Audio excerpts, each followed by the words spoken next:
अस्सलाम वालेकुम everyone, welcome back to my channel Desh Pardesh. उम्मीद करती हूँ आप लोग खैरियत से होंगे, अपने घरों में खुश और आबाद होंगे। अल्लाह आपको सेहत और ज़िंदगी से नवाजे, आपकी तमाम जायज़ ख्वाहिशात को पूरा फरमाए। आमीन अल्लाहुम्मा आमीन। तो आज की वीडियो मेरी ख़ास मेरे जेन्युइन सब्सक्राइबर्स के लिए हैं जो मेरी वीडियोस को पसंद करते हैं, वॉच करते हैं। तो ख़ास आज की वीडियो उनके लिए, ये मैसेज और ये मतलब एक तरीके से रिक्वेस्ट उनके लिए है स्पेशली। तो जी, मैंने इस वीक के लिए बहुत प्लानिंग की थी कि मैं इस वीक ये मतलब टॉपिक्स पे वीडियो बनाऊंगी और अपने चैनल को ऐसे प्रमोट करूंगी और ये करूंगी और वो करूंगी, सब डिसाइडेड था। फ्राइडे को मैंने आज संडे के लिए अच्छी एक वीडियो बना ली थी, जिसको सैटरडे को मैंने एडिट करा और वॉइस ओवर किया, सब कुछ करके मैंने रेडी कर ली थी। लेकिन इंसान ही क्या, वो ज़िंदगी क्या जो आपके प्लान के मुताबिक चल जाए। अल्लाह एहसास दिलाता है कि अभी मैं हूँ, तुम ज़्यादा उड़ो नहीं हवाओं में। तो मैं हूँ, जो मैं चाहता हूँ वही होता है बेशक। तो मेरे साथ भी कुछ ऐसे ही हुआ कि सब कुछ सही चल रहा था, सब कुछ बहुत अच्छा चल रहा था, सब प्री प्लान करके रखा हुआ था कि ये वीकेंड कैसे करना है, कैसे गुजारना है, हर वीक अब क्या क्या चीज़ें करनी है, कैसे उठना है, कैसे अपनी वीडियोस को अपलोड करना है, कौन से टॉपिक चाहिए, सब डिसाइडेड था। तो सैटरडे को क्या हुआ कि सब कुछ नॉर्मल चल रहा था, बहुत अच्छा चल रहा था। मैंने अपने 8 बजे अपने फादर से बात की, बहुत देर तक हमारी बात हुई, बहुत अच्छी बातें हुई। फ्यूचर प्लानिंग कर रहे थे, कुछ चीज़ें थी जो हम लोग डिस्कस कर रहे थे, मैं और मेरे फादर, सब सही था। फिर क्या हुआ कि हम लोग सो रहे थे, लेट गए सोने, तो एकदम मेरे कान में दर्द उठा। हम लोग क्योंकि संडे को वीकेंड था, पब्लिक हॉलीडे था, और आप सबको सबसे पहले नए साल की, इस्लामी ईयर की बहुत बहुत मुबारकबाद। अल्लाह आप लोगों का आने वाला साल, ये साल खुशियों से भर दे, सेहत और तंदुरुस्ती से भर दे, आमीन सुम्मा आमीन। तो जैसे मैंने आपको बताया कि सब कुछ अच्छा चल रहा था, फिर अचानक क्या हुआ कि मेरे कान में एकदम दर्द उठा। तो मुझे लगा कि मैंने कोल्ड ड्रिंक ठंडी पी ली थी रात को खाने के साथ, तो उसकी वजह से हो रहा है। तो मैं जैसे वॉशरूम गई तो मैंने देखा कि मेरा मोबाइल वाइब्रेट हो रहा है। मेरे हस्बैंड अपना मतलब वीकेंड जब होता है, हॉलीडे होता है, तो मोबाइल हॉल में छोड़ते हैं क्योंकि वो ईमेल्स वगैरह बहुत आती है। मेरा मोबाइल भी साइलेंट पे था कि देर से आराम से उठेंगे, देर से लेटे थे सोने। तो कुछ 3:30 पौने 4 बजे क्योंकि मेरे भाई का फ़ोन आ रहा था, तो आई वॉज वेरी स्केर्ड कि क्या हो गया, अल्लाह खैर करे, सब खैरियत हो। और अब्बू की तरफ ध्यान ही नहीं था क्योंकि अब्बू से मेरी रात को बात हुई थी और बहुत अच्छे से बात हुई थी और वो बहुत फ्रेश थे। तो फिर मेरे हस्बैंड ने जब बात की तो पता चला कि अब्बू को अटैक आया है, अब्बू की तबीयत बहुत ख़राब हो गई थी और उनको इमरजेंसी में लेके पहुँचे हैं। उनके लंग्स में पानी भरने लगा था, उनको एक के बाद दूसरा अटैक बहुत जल्द, एक हुआ उनको पता नहीं चला उनको, फिर जब दूसरा हुआ तो उसमें ऑक्सीजन लेने में उनको बहुत प्रॉब्लम हो रही थी, खबर दबर मच गई। और मैंने यहाँ खूब रोना मचाया, खूब ज़्यादा मैं रोई क्योंकि मैं बहुत परेशान हो गई थी। कोई फ़्लाइट्स भी अवेलेबल नहीं थी। मेरे एक भाई शारजा में होते हैं अपनी फैमिली के साथ, एक भाई पाकिस्तान में कराची में ही होता है, तो वो अब्बू को लेके गया। हम तीनों भाई बहन बिल्कुल एक दूसरे से कनेक्टेड थे, हर पल पल की खबर। अल्हम्दुलिल्लाह अल्हम्दुलिल्लाह, आई एम वेरी ब्लेस्ड कि हमारे मोहल्ले वाले बहुत अच्छे हैं, हमारे ख़ानदान वाले बहुत अच्छे, बहुत सपोर्टिव हैं।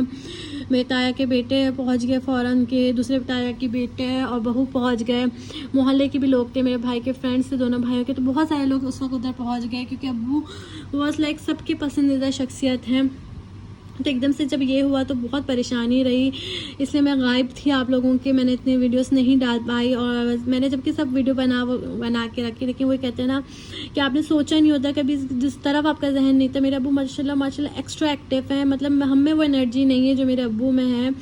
और वो बीमार हो गए, उनको कभी कोई बीमारी वो अपने सर पे सवार नहीं करते और कभी वो उनको ना मतलब लेटे नहीं देखा मैंने, वो हमेशा कुछ ना कुछ करते रहते हैं। और वो शख्स बीमार हो जाए तो फिर आपका जिसकी तरफ आपका दिमाग भी ना हो और वो बीमार हो जाए। और मैं अपने अब्बू की बहुत लाडली और घर में सबसे छोटी हूँ तो बहुत चहीती, तो अब्बू से मैं बहुत ज़्यादा अटैच। तो मैं तो कल रो के सारा दिन बस ऐसे ही गुजरा, पूरी रात जागते हुए कि बस अब्बू ठीक हो जाए, अब्बू ठीक हो जाए। अल्हम्दुलिल्लाह अल्हम्दुलिल्लाह, अल्लाह का लाख लाख शुक्र है, अब्बू अब बहुत बेहतर है। लेकिन उनकी एंजियोग्राफी होनी है, तो वो जो होगी, वो कोरोना टेस्ट उनका आज हुआ है, आज अब उठ के बैठे हैं अल्हम्दुलिल्लाह। लेकिन कोरोना टेस्ट रिपोर्ट के बाद एंजियोग्राफी होगी, जो होना बहुत ज़रूरी है। लेकिन मुझे उसकी भी एक कहते हैं ना दुख है कि एक आदमी बिल्कुल सही, उसका दिल बिल्कुल सही, तब उसकी एंजियोग्राफी हो रही है। अल्लाह मेरे अब्बू को सेहत और ज़िंदगी दे। बस आप लोगों से दुआ है कि आप लोग मेरे अब्बू के लिए दुआ करें कि कल जो उनका टेस्ट होना है, जो उनकी एंजियोग्राफी होनी है और जो उनका कोरोना टेस्ट हुआ है उसकी रिपोर्ट बिल्कुल सही आए, अल्हम्दुलिल्लाह वो ऑपरेशन साफ खैरियत से एंजियोग्राफी हो जाए। बस ये साल बहुत ही मुश्किलों से गुजर रहा है, बस कुछ ना कुछ पता चलता जा रहा है, बस दुख होता है, अफसोस होता है کہ انسان کتنی پلاننگ کرتا ہے، کیا کچھ سوچتا ہے اور کیا ہو جاتا ہے. کچھ نہ کسی کی کوئی نہ کوئی قریبی لوگوں کی خبریں اتنی آئی ہیں، کسی کا انتقال کی، کسی کی بیماری کی، کسی کی کسی دکھ کی، کسی کی کسی اور پریشانی کی. تو بہت بھاری رہا ہے سال. بس اللہ ہم سب کو اپنے امان میں رکھے. آپ لوگوں سے بس گزارش ہے، جو لوگ میرے اپنے ہیں، جو میرے سبسکرائبر ہیں، جو میری ویڈیوز کو دیکھتے ہیں، وہ میرے ابو کے لیے پلیز بہت دعا کریں. ہمیں آپ کے دعاؤں کی بہت ضرورت ہے، اور اپنا بھی بہت سارا خیال رکھیں، اپنے گھر والوں کا بھی بہت سارا خیال رکھیں. میں نے سوچا تھا کہ میں ایک ویڈیو بناؤں گی، آپ لوگوں سے بات کروں گی، اپنے بارے میں کچھ شیئر کروں گی، اپنے بچوں کے بارے میں کچھ باتیں کروں گی، اپنے گھر کے اپنے ماحول کے بارے میں کچھ بتاؤں گی، لیکن وہ موقع ہی نہیں آیا. تو اس طریقے سے چلے بات ہو رہی ہے، چلیں یہ سے. لیکن پتہ ہے اس دکھ کے وقت میں پتہ چلتا ہے کہ کون آپ کے ساتھ کھڑا ہے، کون صرف کہنے کو دوست ہے، کون کہنے کو صرف مطلب ملتا ہے، یا کون اپنا فائدہ دیکھتا ہے. کیونکہ دکھ بیماری ایسی چیز ہوتی ہے نا کہ غیر بھی آ کے کھڑے ہو جاتے ہیں. ایسے میں جب پتہ چلتا ہے کہ کون آپ کا ہے، تو آپ اصلیت جو کہتے ہیں نا کھل کے سامنے آتی ہے، تو ایسے وقت میں کھل کے آتی ہے. خوشی میں تو سبھی کھڑے ہو جاتے ہیں، ناراضگیاں بھی سبھی کی ہوتی ہیں ایک دوسرے سے. لیکن بات وہی ہے کہ اپنا کون ہے.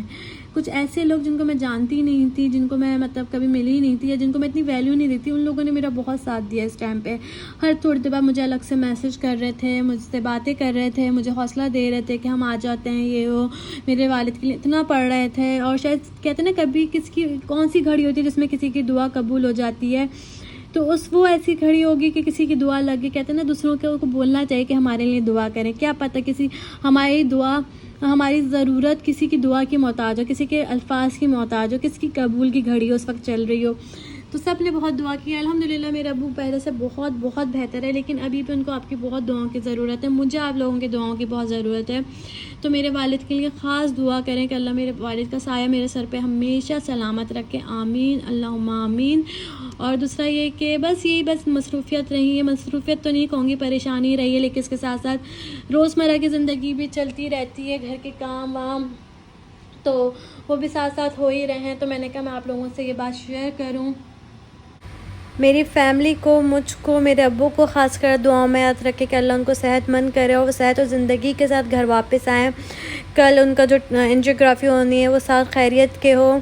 لائف بہت زیادہ انپریڈکٹیبل ہے، کب کیا ہو جائے کچھ نہیں پتہ ہوتا. اللہ سے بس دعا کرے کہ اللہ ہم سب کو اپنے حفظ و امان میں رکھے، ہمیں پریشانیوں میں نہ گرنے دے، ہمیں ایسی آزمائش میں مت ڈالے جس میں ہم پورے نہ اتر سکیں. اپنے پیاروں کا خیال رکھیں. محبتیں پھیلائیں. نفرتیں تو آلریڈی بہت ہیں. ناراضگیاں کبھی کبھی اتنی حاوی ہو جاتی ہیں کہ ہم لوگوں کے دکھ میں بھی نہیں کھڑے ہو پاتے. ہماری انا، ہم قبر میں جائیں گے تو ہم اپنی انا لے کے نہیں جائیں گے، ہم یہ اعمال لے کے جائیں گے کہ جب اس بندے کو ہماری ضرورت تھی تو ہم وہاں موجود تھے کہ نہیں موجود تھے. ہم نے صرف خانہ پوری کی یا ہم واقعی اس کے ساتھ اس وقت میں کھڑے ہوئے. یہ جائے گا جس نے کیا کیا اس کا اعمال تو وہ خود جواب دے دے گا، لیکن آپ تو اپنا اعمال اچھا کریں نا. تو بس میری آپ لوگوں سے یہی گزارش ہے کہ اللہ ہم سب کو نیک بنائے، نیک ہدایت دے. غلطیاں ہم نے جو پاس میں کیے ہیں ان کو بھی معاف فرمائے، اور ہمیں آگے کرنے والی غلطیوں سے بھی باز رکھے، اور ہمارے پیاروں کی حفاظت فرمائے. ہم اپنے پیاروں کو دکھ میں، بیماری میں، پریشانی میں نہیں دیکھ سکتے. اللہ ہمارے تمام پیاروں کو اپنے امان میں رکھے، ان کو صحت مندی کے ساتھ زندگی عطا فرمائے، اور جو ہمارے پیارے چلے گئے ہیں اللہ ان کو جنت نصیب فرمائے. اور اپنا بہت سارا خیال رکھیں. اللہ حافظ.